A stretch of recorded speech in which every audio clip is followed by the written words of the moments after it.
जय माता दी दोस्तों। आज हम पढ़ेंगे दुर्गा सप्तशती का 6वां अध्याय।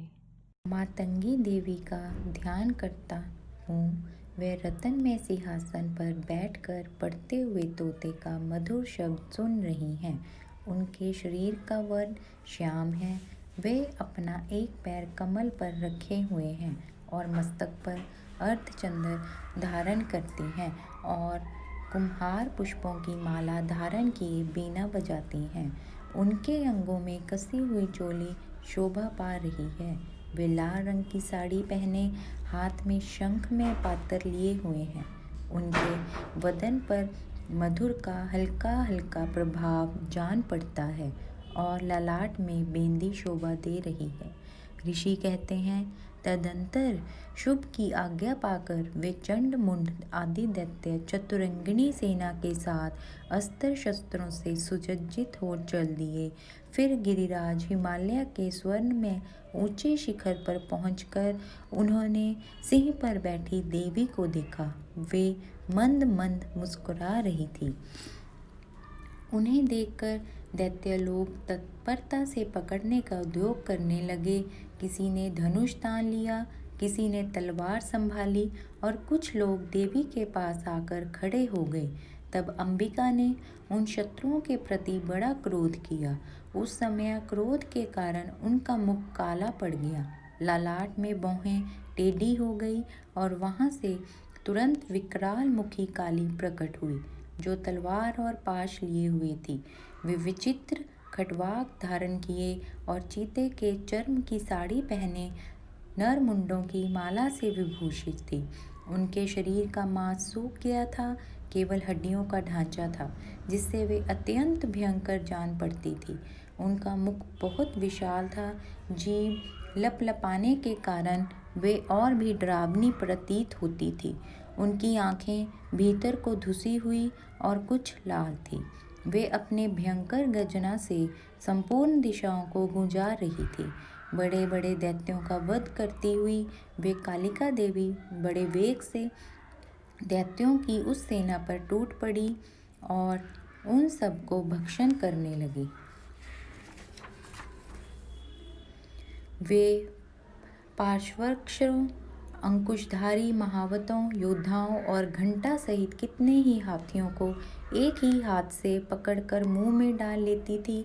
इसी प्रकार घोड़े, रथ और सारथी के साथ रथी सैनिकों को मुंह में डालकर वे उन्हें बड़े भयानक रूप से चबा डालती थी। किसी के बाल पकड़ लेती, किसी का गला दबा देती, किसी को पैरों से कुचल डालती और किसी को छाती के धक्के से गिराकर मार डालती थी। वे असुरों के छोड़े हुए बड़े बड़े अस्त्र शस्त्र मुंह में पकड़ लेती और रोष में भरकर उनको दांतों से पीस डालती थी। काली ने बलवान एवं दुरात्मा दैत्यों की वह सारी सेना रौंद डाली, खाट डाली और कितनों को मार भगाया। कोई तलवार के घाट उतारे गए, कोई खटवाक से पीटे गए और कितने ही असुर दांतों के अगर भाग से कुचले जाकर मृत्यु को प्राप्त हुए। इस प्रकार देवी ने असुरों की उस सारी सेना को क्षण भर में मार गिराया। यह देख चंड उन अत्यंत भयानक काली देवी की ओर दौड़ा तथा महादैत्य मुंड ने भी अत्यंत भयंकर बाणों की वर्षा से तथा हजारों बार चलाए हुए चक्रों से उन भयानक नेत्रों वाली देवी को आच्छादित कर दिया। वे अनेकों चक्कर देवी के मुख में समाते हुए ऐसे जान पड़े मानो सूर्य के बहुतेरे मंडल बादलों में उदर में प्रवेश कर रहे हों। तब भयंकर गर्जना करने वाली काली ने अत्यंत रोष में भरकर विकट अट्टहास किया। उस समय उनके विकराल वदन के भीतर कठिनता से देखे जा सकने वाले दांतों की प्रभा से वे अत्यंत उज्ज्वल दिखाई देती थी।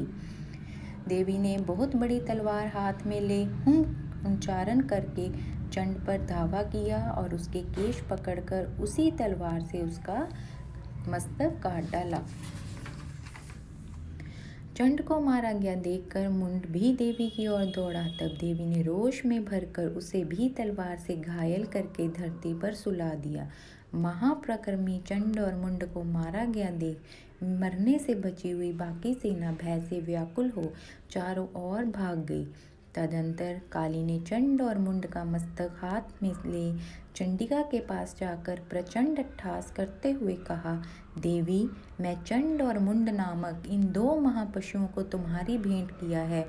अब युद्ध यज्ञ में तुम शुभ और निशुंभ का स्वयं ही वध करना। ऋषि कहते हैं, वहां लाए हुए उन चंड मुंड नामक महादैत्यों को देखकर कल्याणमयी चंडी ने काली से मधुर वाणी में कहा, देवी, तुम चंड और मुंड को लेकर मेरे पास आई हो, इसलिए संसार में चामुंडा के नाम से तुम्हारी ख्याति होगी।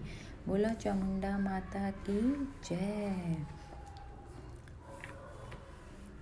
दुर्गा दुर्गदशमनी दुर्गम पद निवारिणी दुर्गम छेदनी दुर्ग साधिनी दुर्गनाशिनी दुर्गतोद्वारिणी दुर्निहंतरी दुर्गमापहा दुर्गज्ञानदा दुर्गदैत्यलोक दवानला दुर्गमा दुर्गमलोका दुर्गमातम स्वरूपिणी दुर्गमार्गप्रदा दुर्गमविद्या दुर्गमार्षिता दुर्गम ज्ञान संस्थाना दुर्गमध्यानभासिनी दुर्गमोहा दुर्गमगा दुर्गमार्त्स्वरूपिणी दुर्गमासुर सहंतरी दुर्गमा युद्धधारिणी दुर्मांगी दुर्गमता दुर्गम्या दुर्गवेश्वरी दुर्गभीमा दुर्गभामा दुर्गवा दुर्गद्वारिणी।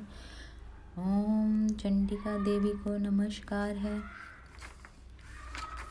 क्षमा प्रार्थना। परमेश्वरी, मेरे द्वारा रात दिन सहस्त्रों अपराध होते रहते हैं। ये मेरी दास है, यूँ समझकर मेरे इन अपराधों को तुम कृपा पूर्वक क्षमा करो।